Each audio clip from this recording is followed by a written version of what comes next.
Tony D and Little Joan, and this is your Screenwriter's Rant on The Last Gunfight, starring Jon Voight in a B-level action movie that's kind of like The Hunger Games if they spent a tenth of the money. Smash like and subscribe. Thank you for smash liking and subscribing. Check out my books. The links are in the description. Comedy horror in South Jersey. It's the Pineys. Books 1 through 17, available at Amazon.com. Don't forget, Kindle Unlimited is free. Atlas Comics was in the background of that shot. Was this based on a comic book? So it's it's a fight to the death. Maybe it's illegal, where you have a bunch of competitors. Sometimes without guns, sometimes with guns, and then I guess it comes down to the last gunfight.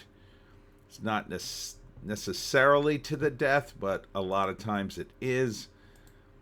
I'm not sure why, but apparently it's a big competition, and a guy named Skull cheats and kills Jon Voight's friend and protege, not him, and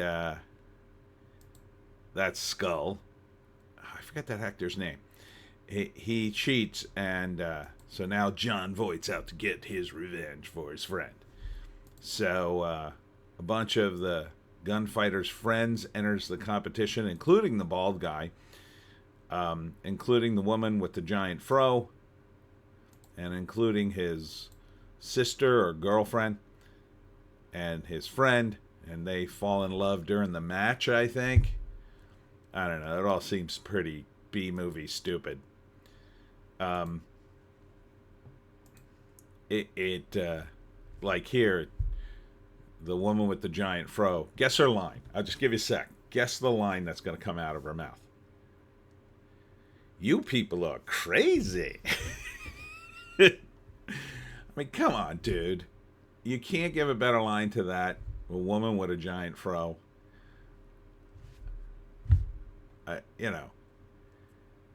You wonder why people who are black complain about the movie parts they get. I mean, that's pathetic. You people are crazy. Well, aren't you crazy too? You joined up in the fight and you're fighting to the death for, I don't know what, $1 million, $10 million. What could it possibly be worth? And, of course, she's super good in the fight. Because, we're having a big discussion nationally about whether men and women should compete against each other in sports. But definitely in a fight to the death, you should have some women in there. Doesn't make any sense. So Jon Voight is going to save movies. Not with this one. So first act, it's the normal gunfight to the death, I guess, illegal gunfight to the death, and you could bet on it in Las Vegas. And then Skull cheats, thereby upsetting the balance of that gunfight to the death. So then Jon Voight plots somehow to take down Skull, while still participating in the gunfight to the death, I guess.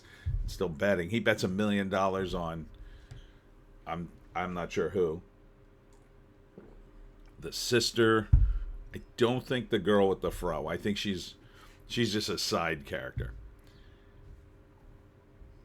And then the girl who's the dead guy's sister falls in love with one of the other fighters, who I think is also friends with Jon Voight, I guess. And then they team up.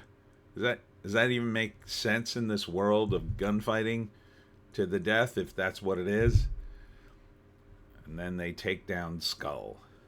All right, I guess they're going to play in the competition until a point at which he cheats and then tries to kill everybody, and then they have to kill everybody else.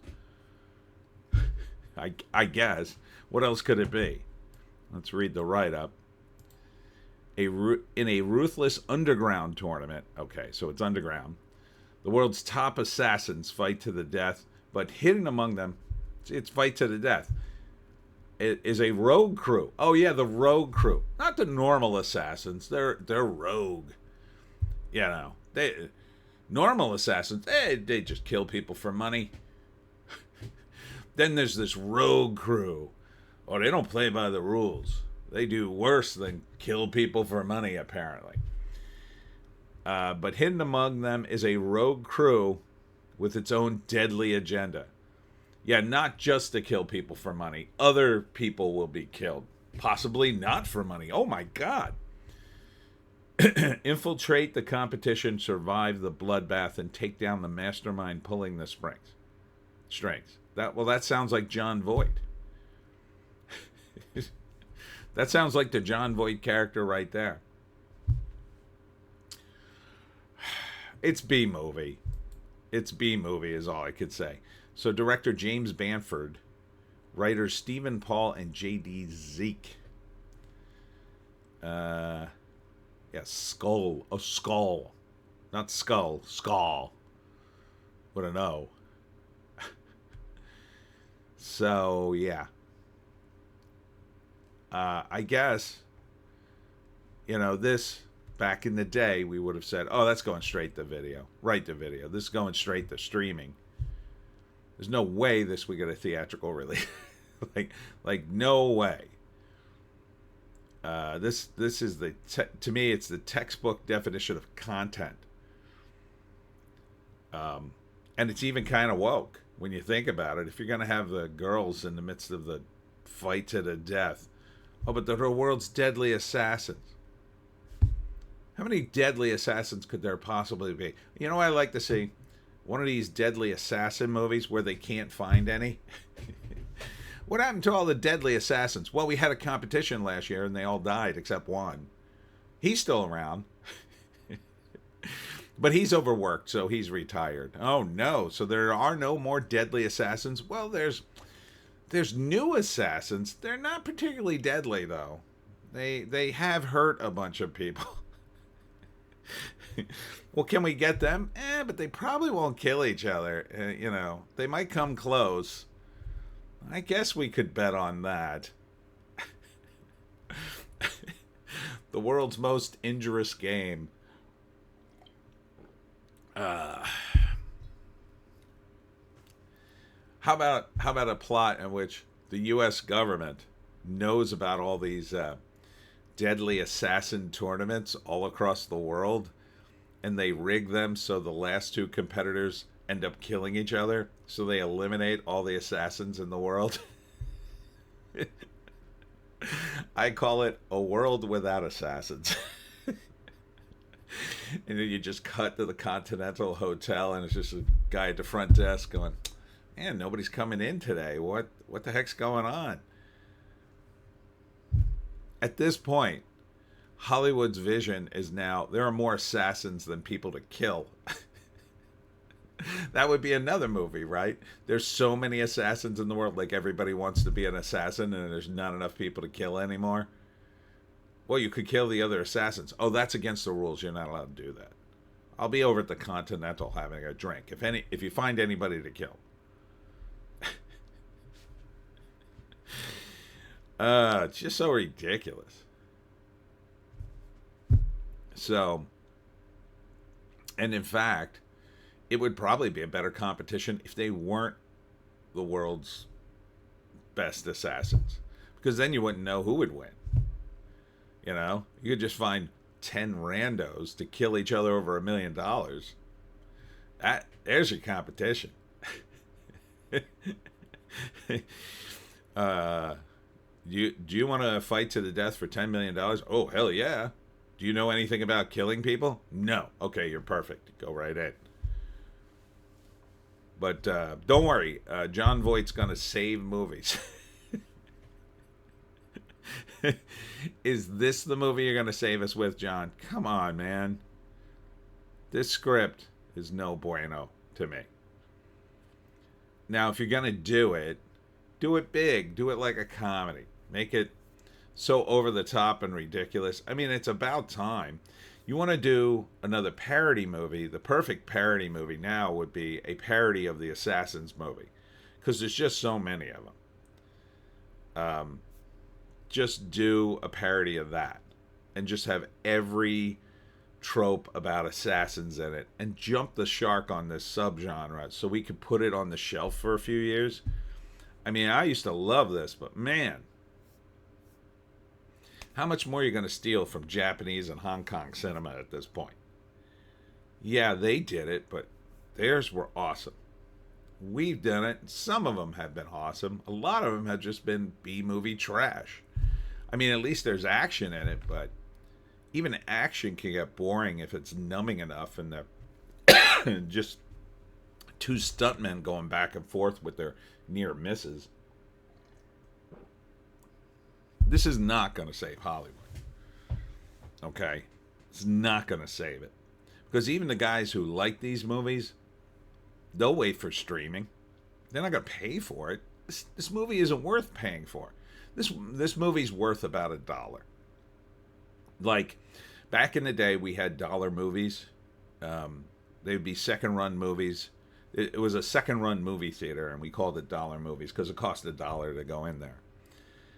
This is worth about $1. Like, if you put it on YouTube for 99 cents, and I was desperate for something to watch, and I convinced myself this was at least hilarious, ironically hilarious, I would maybe rent that for $1. I'd just be like, if it sucks, I'll zoom through most of it. Or maybe I just want something to review for my channel. It'd be worth $1. $2 maybe. $3 tops. I don't pay more than $3 to rent a movie unless it's at least decent looking. This is like straight to streaming in the pile of forgettable free B movies that Xfinity used to offer. Xfinity used to have this thing where you had free movies, but almost every free movie was terrible. One was worse than the next.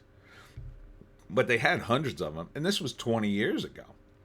Now they have hundreds and hundreds and thousands of them. Movies like this that they made them. I don't know how they made any money on them.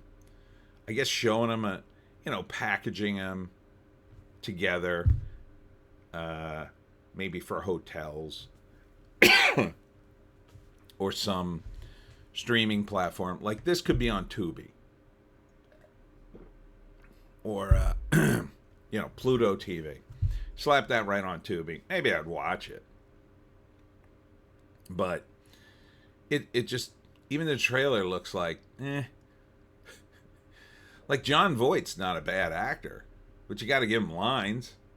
You got to give him lines in a situation so he can act. He's going up against a guy named Skull. Skull? I mean, really, you should just call him Skull. You really should just call him Mr. Skull or Dr. Skull or Professor Skull. I mean, that would make it slightly cooler. And he could have, like, skull shirts, like a motif in his clothes of skulls. He could have a little skull cane and a hat. At least it would be, I don't know, something to see. It probably wouldn't make the plot much better, but it would be fun. I mean, you got to make a movie like this fun because it's so ridiculous. Anyhow, that's it for me, Tony D and Little Joan. Man, the pollen is nasty outside, so watch yourself. Get some allergy meds. We'll see you. This isn't medical advice. We'll see you in the next one.